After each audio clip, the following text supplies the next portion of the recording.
everyone dreams about running that epic years-long adventure, taking the long hike from level 1 nobodies to level 20 heroes. Sadly, many, if not most, campaigns are doomed to run out of gas well before the finish line. Here at Foolhardy Press, we have quite a few campaigns under our belt, some on-stream, some off-stream. So in this video, we're going to break down our best tips for a game master trying to build a campaign that will go the distance. These tips are going to be broken down into two groups. The first are the essentials. These are the basic guidelines that help you handle everyone's favorite part of Dungeons & Dragons, and that's getting a game together in the first place. Everyone's had their fair share of trouble here.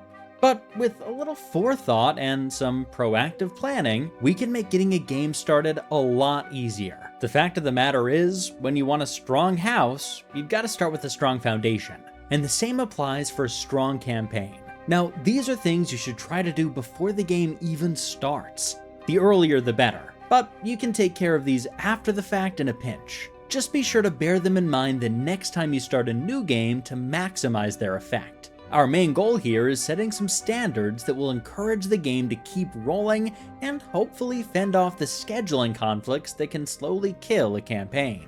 First up, be willing to run even when you're down a player. Canceling a game every single time someone can't make it can spiral into what feels like infinite missed games. Instead, when a player or two can't make it, either have the present members of the party control their characters or just have their characters fade into the background. You might need to tweak some encounters and maybe drop a monster or two from some combats, but it's well worth it to keep the momentum going. Now that being said, if it's the end of an arc or there's a climactic boss fight, maybe run a one-shot instead.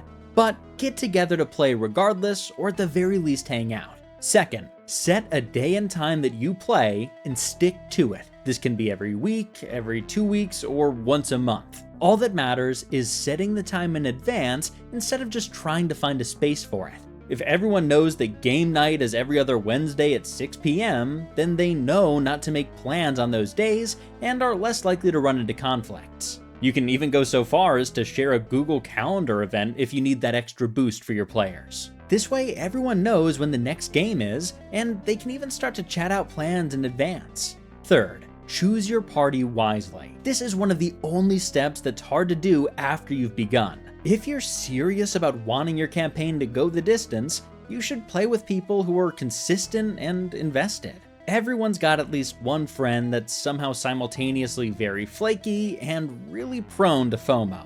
This type of person probably isn't the best fit for a game that you want to have run consistently. Picking the right players sets you up for success in the long run. Fourth, find the session length that works the best for you and your party. Lots of people insist on playing D&D for 4+ hours and won't settle for less. But if you can only get a 4-hour game together every 2 months, then it's probably going to be better to run a 2-hour session every week. As you go, your prep will get used to the time change, and so will the party. Just make sure you keep track of hit points and rests, because they can get a bit confusing in shorter sessions. We tend to either trust the note taker or post it in our Discord at the end of each session. These rules boil down to a core idea.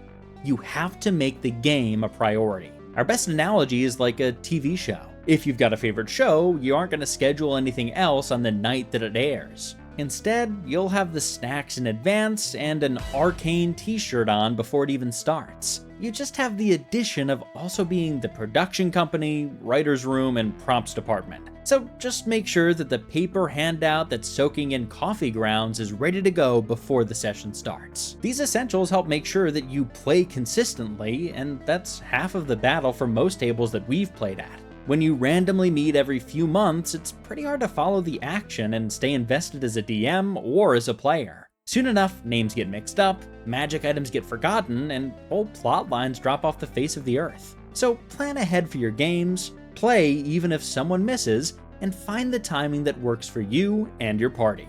That way you'll have the time to follow the rest of our tips that we've still got ahead. But before we get into that, please like and subscribe if you're enjoying the content so far. Back to it. Our next big group of advice is for the game masters out there. The fact of the matter is, the more engaged players are in a game, the less likely they are to have conflicts. That's controversial, I know, but plenty of players who have started to fall out of a game have had conflicts come up, or even just ghosted the game altogether.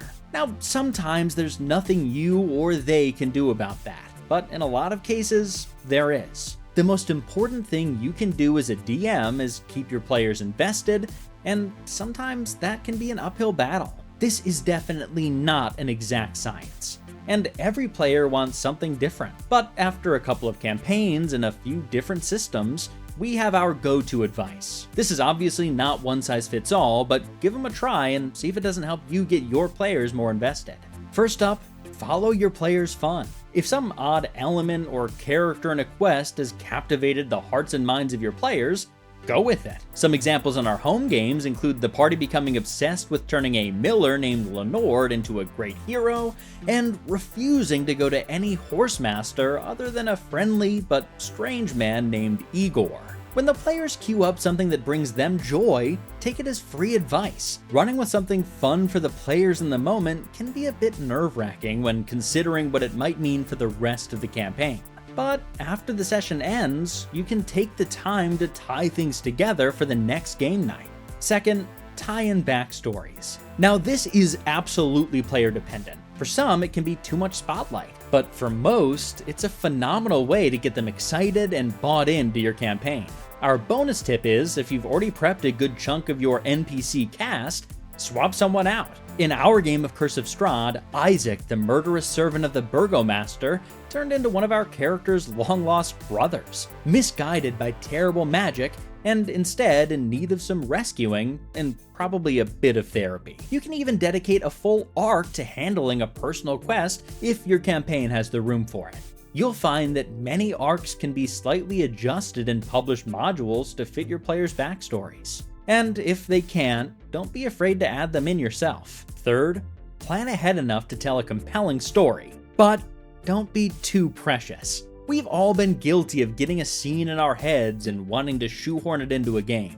Planning ahead lets you foreshadow choices and nod to terrible foes that are on the horizon. But you have to be willing to let a thread go if the players either miss it or they just aren't interested in it.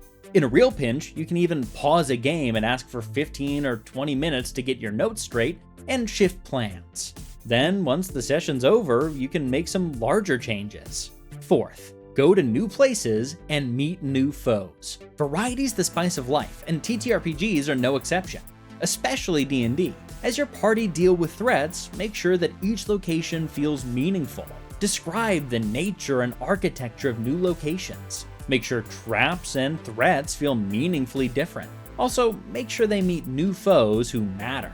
Meeting a new lieutenant of the big bad is fun, but they can't all be stoic fighters or wild-eyed wizards. Make sure that each and every one of these big bosses brings their own blend of terrible personality and unique approach. Our GMing advice boils down to a core idea. Plan around the players and prep enough to make it feel real. Taking the time to balance prepping enough for good descriptions and quick answers is essential. And building around the players while you're at it gives you something to build off of. And it makes them feel involved in the story in a much more meaningful way. This is also where we have to recommend a Session 0, just to make sure everyone knows what they want from an adventure and to make sure that you can set the tone. A player that's been given what they need to buy into the game and does the work to buy in themselves will even play over Discord in the car on their way home from a conflict. Believe us, we know. These tips can help players feel like part of a story that's shifting and changing based on the choices they make, rather than having the more video game level choice of will they save Companion A or Companion B. Running long campaigns can be tough. Keeping notes organized enough to not have plot threads drop for no reason, coupled with finding prep time, is no easy feat. So if you can take steps early to set yourself up for success and watch for what your players are interested in and use that to guide your choices, it can make everything much smoother. Some campaigns will still sail off into that good night, but with some proper preparation, you'll have that situation come up a lot less often and have more campaigns end in a blaze of glory instead of a 30-week hiatus. What are your tips for running a long campaign? Was there anything we missed? What kinds of strange plot lines have come out of nothing but player obsession and a few lucky rolls? Let everyone in the comment section know. because we are all looking for ways to get our campaigns across the finish line. If you liked the video, please subscribe, and remember, stay foolish.